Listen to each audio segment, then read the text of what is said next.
The Irrational Confidence Podcast.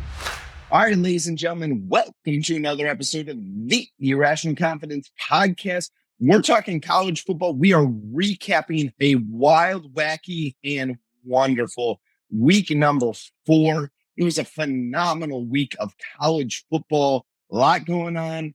Might have 2 more coaches, maybe 3, maybe even 4. They're really struggling for their job here.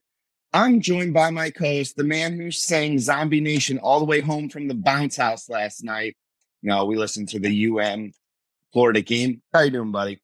And college football always delivers. One way or another, it always delivers. Obviously, folks, if you have paid attention yesterday or even previous episodes, Haps and I, our producer Drew, and the legal Eagle Ryan, were down at UCF North Carolina games. We'll dive into that a little bit, but we were able to follow. You sort of see the crowd even look like, oh my God, that's happening. Looking at scores on your phone, watching at tailgates, hearing on the radio on the drive back, watching at sports bars, we're having some dinner after the game. It's just football, but storylines evolving everywhere you go, whether it's Indiana beating the living trash out of Illinois, like belt to blank, you can fill in your own word, or Florida's defense playing absolutely phenomenal and playing for their lives, but their offense being absolutely abysmal. And I think at one point we were listening to Touchdown Radio.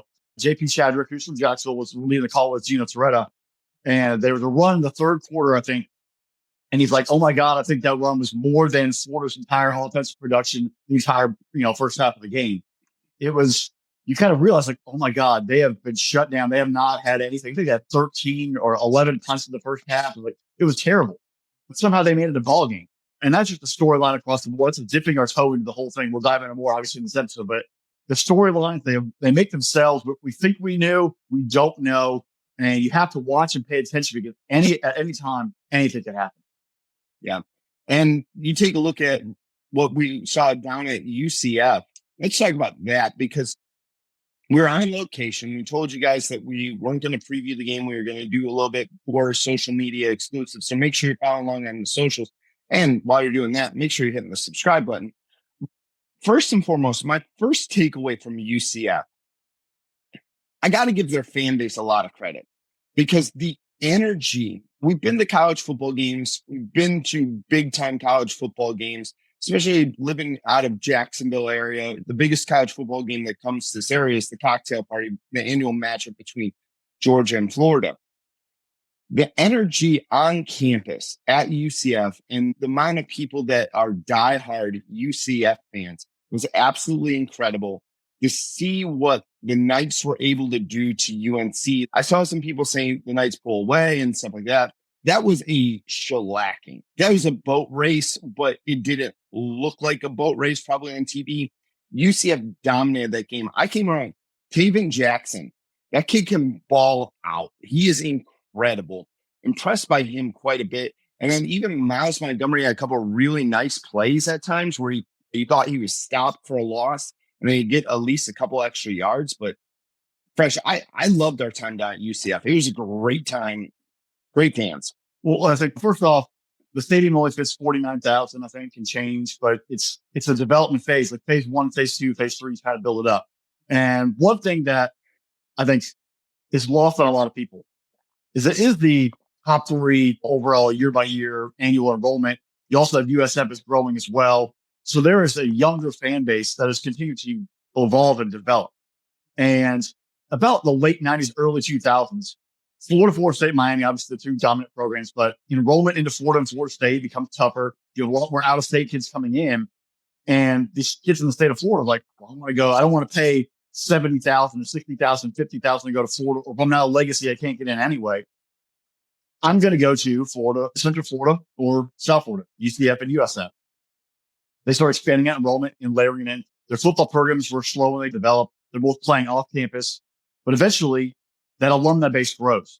The donors are younger, but they have money. They start to grow themselves, have more financial freedom, and they want to invest in their football teams winning. They start seeing conference championships and playing, whether Conference USA or at the D2 level, the FCS level, moving up through various levels of the group of 5.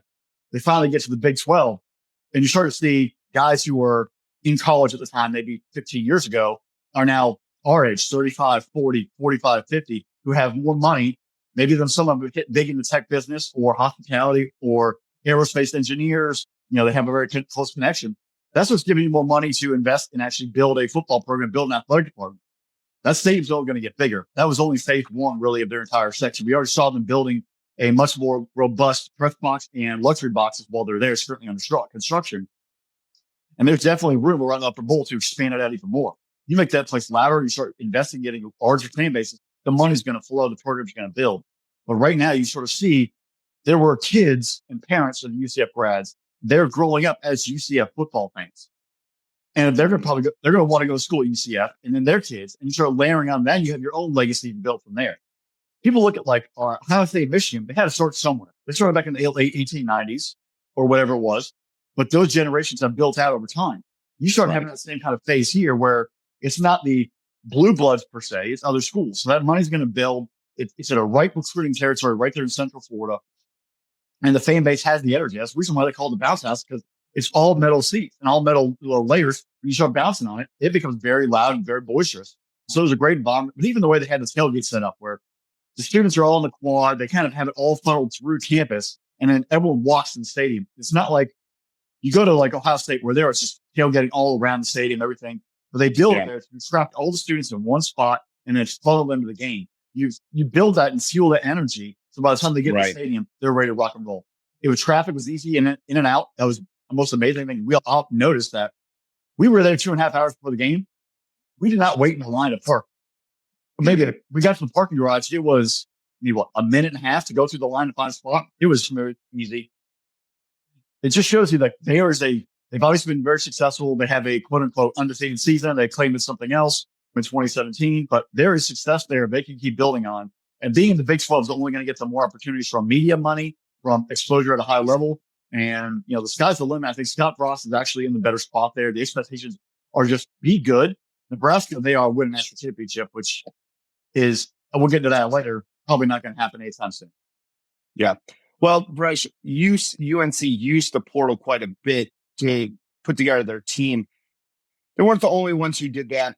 Texas Tech used the portal quite heavily. We questioned whether that, especially in our preview, you made the analogy about it being a rich kid, whether or not they're popular for the money that they have, like Texas Tech, or whether they had an actual personality. And I think Texas Tech going over into Utah, we thought, this game's going to be played in Rice-Eccles. It's going to be a difficult environment. Devin Dampier has been phenomenal as a player. And then Texas Tech, it was close for 3 quarters, but that fourth quarter came along and Texas Tech kind of flexed that muscle and showed what they got. Although it looks like Morton was hurt during the middle of that game. We'll see how bad that was, whether or not he's going to be able to go forward there. But Texas Tech, look at what they did. 34-10 in Rice-Eccles. Yeah, that team, they came in there, they beat them down. I mean, the injury of the quarterback was a little rough. You saw the hit. Didn't look good, but Hammond actually played okay. 169, 2 touchdowns off the bench. Late in that ball game, kind of helped clinch Utah's second worst margin of defeat at home in the last 10 years. There's a major shift, but the real deciding factor was all the transfers they brought in on the defensive side of the ball, especially the rotation of that front seven.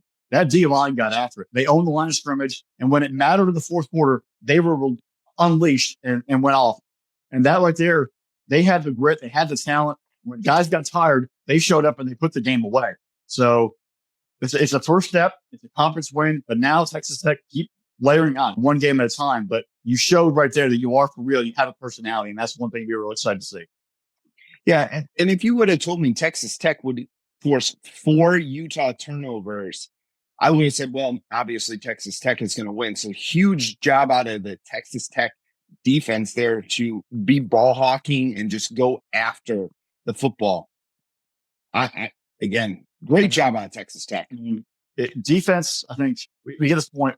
They have a conversation SEC this morning on Friday. In this day and age, would you want to have a great offense or a great defense? Or what is your expectation for a quote unquote great defense in college football these days?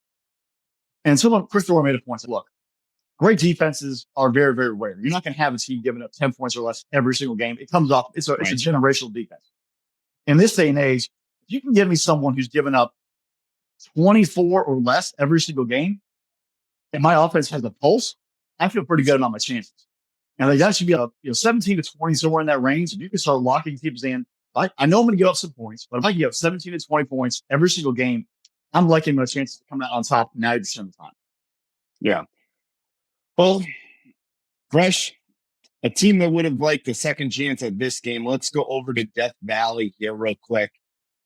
Dabo Sweeney. Oh my gosh. The fake Death Valley. Oh, Cyborg. He's a human, ladies and gentlemen. That was his quote at the end of the game. I'm not a cyborg. I'm a human. I feel all this pain. Yeah, Dabo, we know you're human. We know this hurts. You're 1-3 on the year.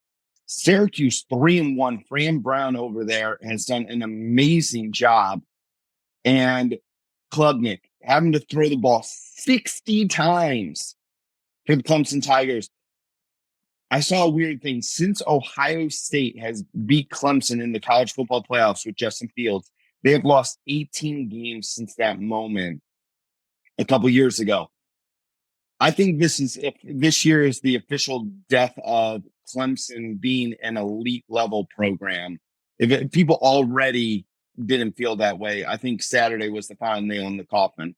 Well, here's the funny part about it. Ohio State, Georgia, Alabama, Oregon, Penn State, Michigan, I think have navigated the transfer portal, retaining for players, but also be able to refill with elite talent. Clemson has not been able to refill with elite talent. They have lost guys in the portal. They refuse to really dive into it. They dipped their toe in this upcoming this year. They got help, the defensive end. But if you guys on your depth chart are leaving, you're not going out aggressively and trying to replace. You have this code of honor or whatever you want to call it. Like, no, we're going to do it our own way with the Clemson family or whatnot. It's failing. You have to start facing reality, facing facts that the depth that you used to have in the ACC, it's been spread out by the portal, but you have to find ways to supplement and drive home. If a guy's coming there for the money, don't take it. But get a guy who wants to develop and play for a winner from a smaller school who wants the exposure. Hell, it's coming from Purdue, wasn't winning. I guarantee he's not getting $4 million to come to Clemson, but he came there because he wanted to have a chance to win. You go find the guys at that tier who are solid, you can add some depth and replace what you've lost. But then also from a recruiting standpoint, you got to hit recruiting. I have not seen Clemson with a top 5 class in a long time. They're not even hitting that way anymore. It's, they have IPK, which is I pay $10 a year. It's $10 and not $10,000. Where's that money going to? Like, where's all this? Is somebody on that Clemson fan base going to step up and actually become a donor? If not, they are going to fall behind. I guarantee you right now, South Carolina fan base and the State, they're going to give more money. And everyone in the periphery, whether it's North Carolina or Georgia Tech, Tennessee, and then down into Florida, they're going to start giving more money. So, Dabo, you have to actually face facts, either coach better, prepare your team better, put the right guys into play, or here's the thought, go find talented guys who actually want to buy in and be part of the program and play to a standard. Because you talk about standard in your rant, no one on the team is playing to a standard. We gave you a pass for losing, 17 to 10 to LSU in the opener. I get it. But the effort with Georgia Tech is a very good football team. We've had them in our preseason rank. We've had them in our top 25 for a long time. You no-showed in that ball game early on, and you got yourself behind. You couldn't scramble. And then obviously you completely no-showed for Syracuse. Right. There's just you have no initial surge from a football team that had some success back in the past, then you're about to be done. And the way right now, Miami's looking, Florida State's looking, Georgia Tech's looking, among other schools, and Syracuse, obviously, you are no longer the big dog, and your time might be over. Yeah, they're looking like a 5-loss team. Like, if I'm putting them up against Florida State or I'm putting them up against South Carolina, and even maybe Louisville. Louisville looks like a fairly good football team again, too. People forget about what the Cardinals have been able to do over the last couple of years with Brom over at the head coaching spot there. If Clemson goes 6-6, it could very well be a death blow to this entire program for a couple of years, because a 6-6 year is going to impact recruiting. Kids, winning solves everything. Winning solves bad recruiting classes. Winning gets more kids to want to come play for you. If you lose 6-6 on the year, trying to keep this recruiting class together, kids aren't going to want to come play for you. No, they want their vibes, all that vibes. Right. All right, Fresh. Let's go to the other one where this was really a game we thought was going to be a statement game. Now, the weird thing is both these teams will exit this game 3-1. One team with a conference loss, the other team with a conference win. It's the Cornhuskers and the Wolverines there. All right. While I think Nebraska played this perfectly, I think Nebraska, when I went back and I watched the game tape for it, where they cut out all the commercials and all the other stuff in it. Nebraska did what we told them to do. Make Bryce Underwood beat you. And they did. He 12 for 22 for a $105. Like, he didn't throw the ball, not a good passer for it. The concern I had was Justice Haynes, 17 carries, 149 on the ground, a touchdown. You know, take a look at Jordan Marshall had that 54-yard run. Justice Haynes has a 75-yard run. Nebraska can stop the big plays. They also could not protect Raiola. 7 sacks on the game. And on top of that, they've also forced an interception by Raiola here as well. And Nebraska still put up 27 points. Crap on Rule for this and be like, you know, this isn't what we expect to do. But I also don't want to sit here and go, Nebraska played a bad game, because when you look back at it and kind of take it in the big picture of things, they're better than what people are going to think. But again, I think you told me it was 28 straight losses versus ranked team, or was this number 29? This was 29, I believe. Matt Rule's record versus ranked opponents is not as bad, but it's pretty dang close. I think it's like 2-25. That's the biggest problem. When you're I think we all look past like, at Temple. Well, did he play any ranked opponents at Temple? No. When he was at Baylor, he might have had like 2 or 3, but obviously those losses were all in the Big Ten. It's the reason why they were just good. They went to the Big 12 title game, but they never actually completed it. The good coach in year 3, they always show up, but they can't get over the hump. Is it they coach scared? Is it they're not told? It's all chirping and no delivery? You had it. You had a home game. It's a less than phenomenal Michigan football team. Okay. This is not the past 3 or 4 years. You have a home team. Everything's ready there. This is year 2 of Raiola, year 3 of Matt Rule. You hit the portal hard. You have all this vibe, and you come out and there was no juice at the beginning of the game. It was like, hey, we got a chance to jump on them and then kind of simmer. You let Michigan come punch you in the mouth up 10-0. You let Justice Haynes run all over you. You couldn't shut down. You weren't tough enough. The Blackshirt defense, we asked them to show up in our preview. They did not show up. Michigan scoring 31 points over 30 is, I mean, look, you got to be better. And I said it was at the game, as the game ended. I'm done believing in that rule. We give you so many chances, but when you're 2 and whatever versus ranked opponents, and Nebraska can't beat a ranked opponent they haven't won since 2016. At some point, you just got to give up having faith in it, because you know it's never going to happen. We always keep saying, yeah, but, or if not now, when. It never happens. Eventually, you just got to give up. Nebraska is only good for corn, for stakes, and for the College World Series. That's it. No Berkshire Hathaway, no Nebraska football. Maybe Nebraska volleyball, if you're a volleyball school, okay? Accept it. You're a volleyball school. Your football heyday is over because you guys can't win big games. Yeah. I mean, again, they can't win big games. They're going to be a respectable program. I say this. Respectable doesn't do you any good. Respectable doesn't do you no good. You have to start winning. The fan base is like, they've been starving for a winner for a long time. The expectation at Nebraska is to be their expectations to win 9 games. Their expectations to win 9 games and go to a bowl. I'm talking about the expectation by the fans. The expectation by the fans is they just want 9 wins. Titles. They just want 9 wins. Winning 9 games at Nebraska is an afterthought right now. Like, they haven't even got back to. I think they're reasonable enough to know that national championships aren't right now in the scope. But let's at least let's try to get double-digit wins, or 9 wins, 10 wins, and be in that race. But you come out here and you lay eggs versus the top teams. We're always gonna be like, yeah. And that I don't want to say I was like maybe a complete egg, but again, defensively it was a complete egg. Offensively, they at least kept it in it for them. But let's look. Last year they went to Indiana and they got drugged. They go to Ohio State. They played them tough, but they choked down the stretch. Right. Versus Michigan, they choked down the stretch. Right. You know, there's a habit in winning. There's also a habit in losing. And right now they're on the habit of losing. And nobody has it. Nobody in that locker room coaching or player has the leadership to turn the tide and turn them into a winner. Yeah. All right, Fresh. Let's go to the other 3:30 game that we had going on at that time. Auburn traveling to Oklahoma. If SEC officiating has come out and said that there should have been a penalty called on the last touchdown there. Oh, the first again, first touchdown. I apologize. Coulda, shoulda, woulda. Again, you can't take it. Call was not made on the field. They can't go backwards in time and correct that there. But Oklahoma 4-0 on the year. We question them and what Brett Venables is able to do.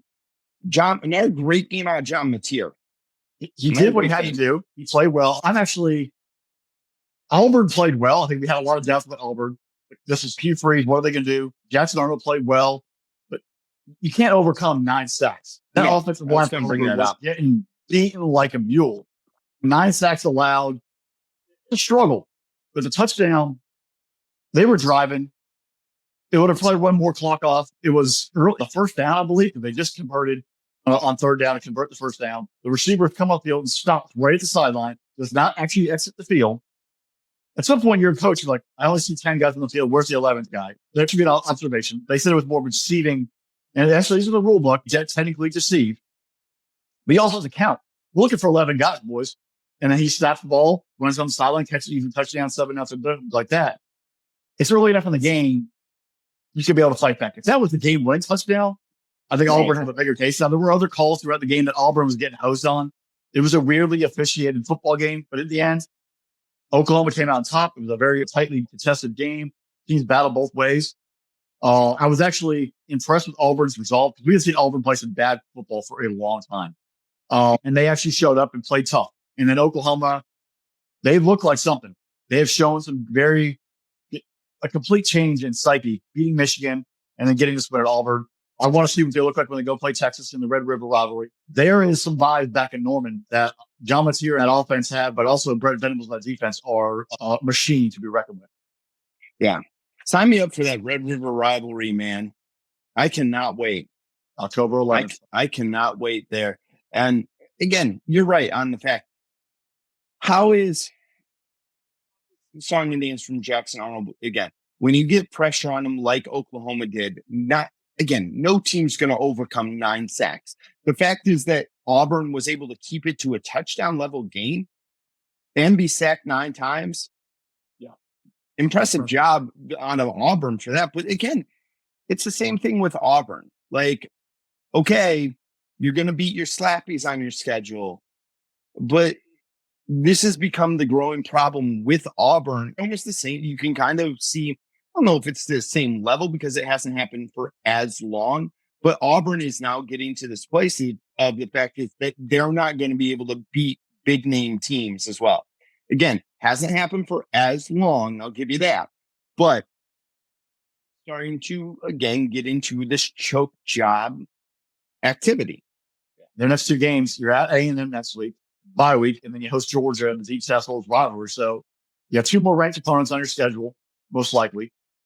This is going to really show trajectory. If you lose both, how do you look at those losses? Because they were going from abysmal to where they are.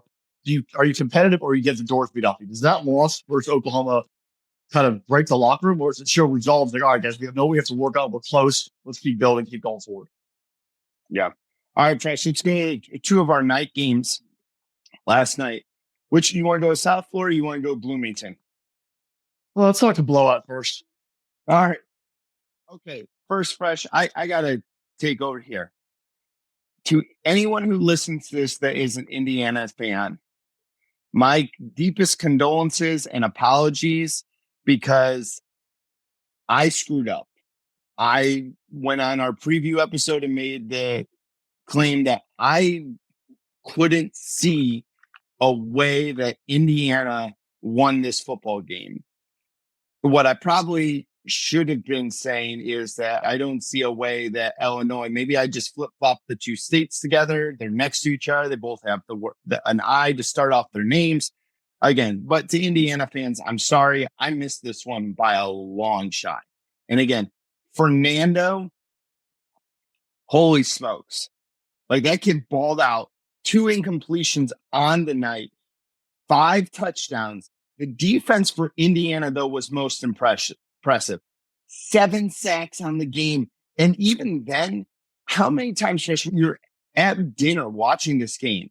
And I can think of at least 3 more times that a holding call was called. That if the kid didn't hold, there's another sack that was going to happen. And maybe like a safety or 2 in there as well. This Indiana front 4 was absolutely dominating and eating the lunch of Illinois. Mm-hmm. I walk away going, man, I have overrated Illinois, but severely, and I mean severely underrated Indiana. And again, I had it happen the other day, again, going, well, Indiana should never made the college football playoff last year. Okay, well, you can have that opinion. You're entitled to that, but they did anyways. They made the playoff.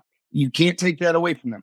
Okay, we expected in our preview, in our leading up to the season, we said, you've lost a bit. Are you able to show that this wasn't a 1-year fluke?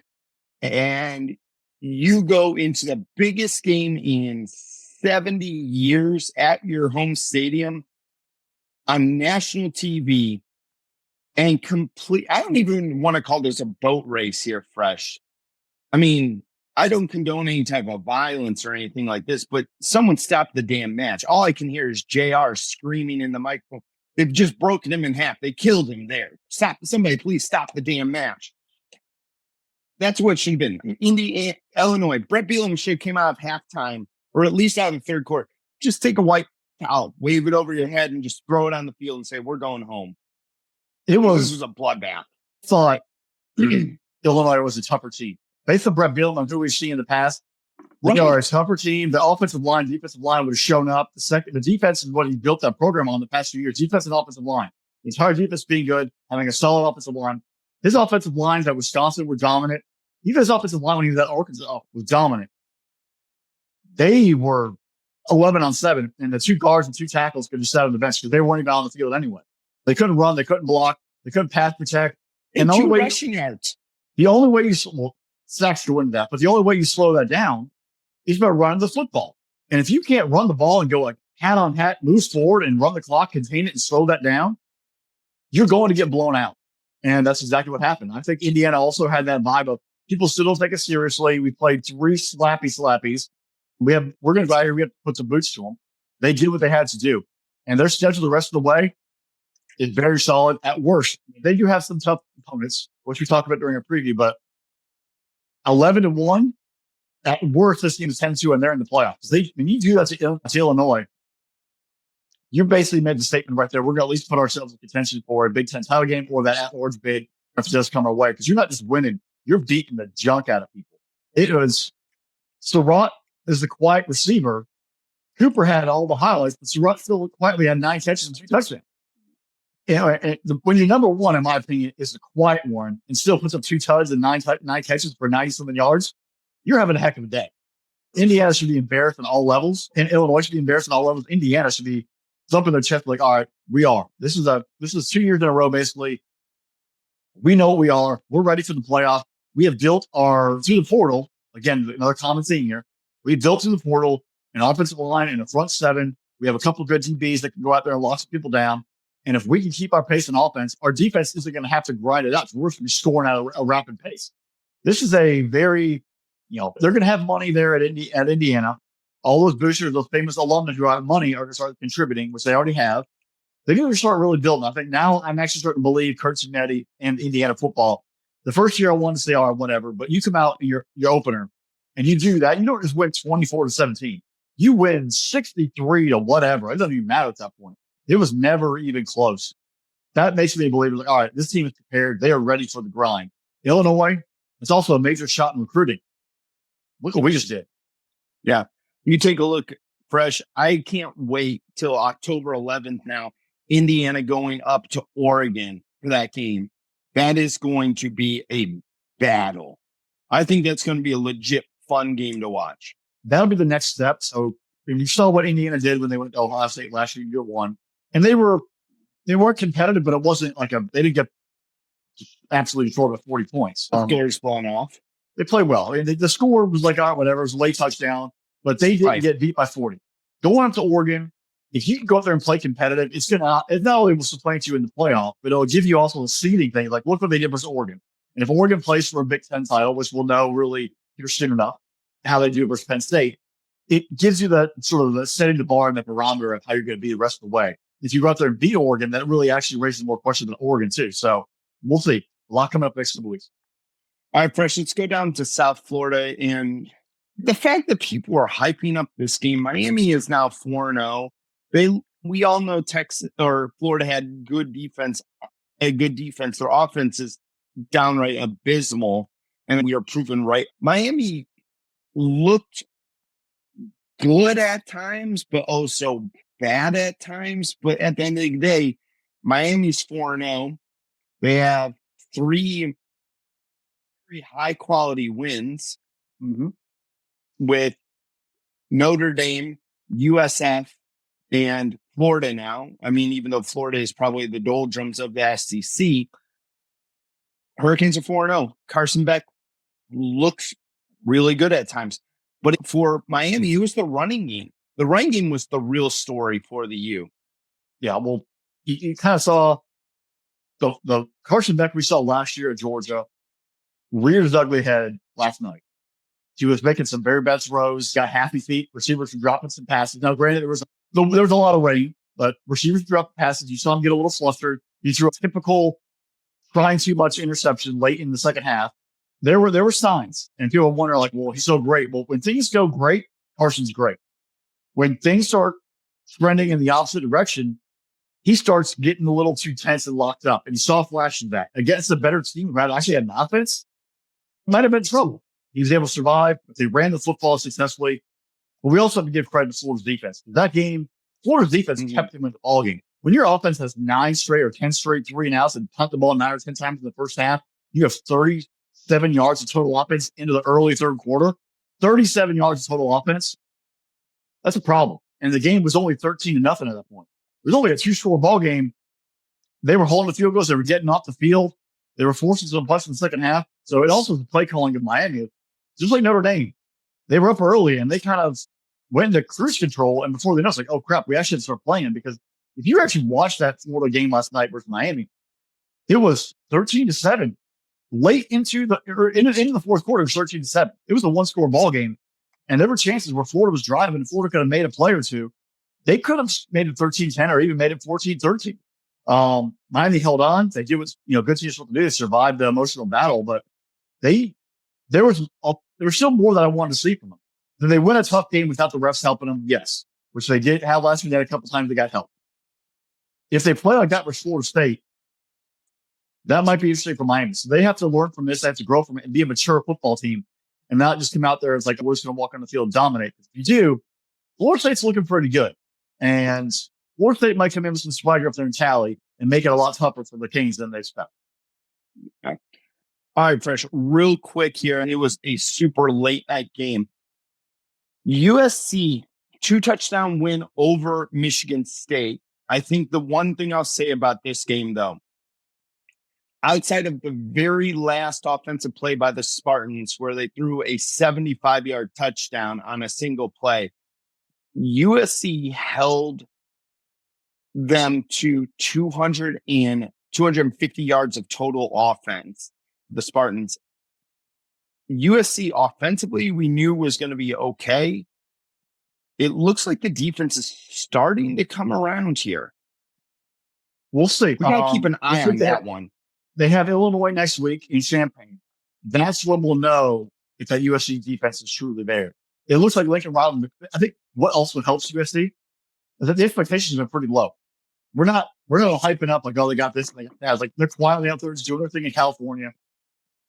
They get a nice win. They play solid. This upcoming week at Illinois, an angry, pissed off Illinois football team. How do you show up offensively and defensively? Then I will start maybe potentially having some sort of faith in USC. I'm not going to say I'm a believer because I see too much of Lincoln Riley, but that will be more of a like, all right, maybe they've actually turned the corner and they're back to being competitive because they have been pretty lifeless the past few years. That was an interesting one. Another late night game that I saw last night. Arizona State Baylor. Arizona State survived the trip to Waco, win the game-winning field goal at the buzzer. They didn't dominate, but you know what? They're 3-1. They got some revenge, some payback for them loss, redemption for the loss of Mississippi State. They're 1-0 in the league. They're quietly still there. How do they keep just regaining that momentum they had last year? But you had to get that first one before you can go any farther. Yeah. All right, Chris, real quick before we sign off here for a moment. Mike Gundy, Bubble Screen Billy Napier, Luke Fickle. Who else am I forgetting on the hot seat right now? Which one gets fired first? Sam Pittman's also on the hot seat. Oh, gosh, poor Sam Pittman. That loss for Arkansas, it was a minute 19 to go, and I'm just going to replay it because I've seen it 4 times in mine. A minute 19, you're down by 1 at the 13-yard line, I think. Going in to kick a game-winning field goal at Memphis, walk out with a win, and be 3-1. And your running back's fumbles. Like, that's not just curse. There's no words to describe the pain. You could have just taken it, kneed it out, got down, called timeout, kicked the field goal, win the ball game. Everyone's happy. Brutal. And you can't, like, that's also on the coaching. Like, I got to think the situation of football. Hit the knee, pitch it, walk it out with the win. Who cares? But I digress. So those are 4 coaches right now. Who's gone first? I don't think Chris McIntosh is going to fire Luke Fickle at Wisconsin. I think he's going to hold on to it for a little bit. That they're going to. Who are you going to hire in place? How's recruiting going to be impacted? It's going to be more guys who hit the portal early. What's the incentive? I think Billy Napier, they're going to keep him and they're going to fire him the week before Georgia, Florida, as a way to inspire the Gator football team to play under the interim head coach going to the rivalry game. That just seems like a rah-rah moment. People care more about beating Georgia. They haven't done it a long time. Well, 2020, but whatever. The Florida fans would prefer a win over Georgia in Jacksonville than they would a win over Texas in Gainesville. If you're going to fire someone to inspire them, and we've seen it before, use that kind of like fuel. The players like, oh crap, we got to go now. We got to play. It wasn't the coach's fault kind of mentality. Try to bind them together. Like that's when you do it. Gundy's got to go. It's been a 20-year experience. Ever since Jim Knowles left, that team has fallen out. Never recruit. I haven't seen a top 25 recruiting class. I don't care what resource you're using. Top in the 35 in the past 20 years. They go out and get, former MLB pitchers who are 30 years old and play quarterback every once in a while. He refuses to recruit. He can't recruit at a high level. They love being the little brother, and they actually they like being put down and never want to rise up. They can't beat Oklahoma. It's a floundering athletic program altogether, except for the baseball team. I don't think that's not a men's golf. Men's golf and baseball at Oklahoma State are the only programs that I actually have faith in right now in that entire athletic department. Their basketball programs are terrible. I think what they were talking about is game day. So SEC Nation was at Oklahoma, but they were talking about Oklahoma State. And the AD is basically a lame duck. Mike Gundy, an AD has 6 months left and he's going to be gone. The president's a lame duck. Mike Gundy's a failure. They don't invest in NIL. So it's either we don't bring somebody in to help fire him and change leadership. We also don't have a leader who's here to fund him NIL wise and help him be successful. And his coaching is obviously not getting it done. So it's a complete mess across the board. It's not just Mike Gundy. It's the AD, it's the president, it's the board of regents, whoever you want to call. The entire infrastructure of Oklahoma State is an epic disaster. All right, folks, you've been listening to another episode of the Irrational Confidence Podcast. Make sure you hit the subscribe button, hit the notification bell, get notified every single time we drop a new episode. Special thanks to our producer, Drew. Without him, this is possible. Special thanks to all of you guys who will log in and check us out. Follow us on the social media. Follow us wherever you get your podcast from. Leave us that 5-star review because you guys know we are those 5-star prospects. Fresh. That's week number 4 in the books. We're on to week number 5. Week 5 is going to be spicy. It is a good one. Oregon, Penn State, Alabama at Georgia. We have Indiana at Iowa, among many, many more. I can't wait. It's going to be a great week. Folks, hit us up. Subscribe to the Spinable Sports YouTube channel. Hit us up at spinablesports.com. Follow us on X and Twitter. Engage with us. We want to hear from you. We don't talk to you good, bad, or indifferent. We love football. Love college football. Let's embrace it. And on to another week. With that, bye, y'all.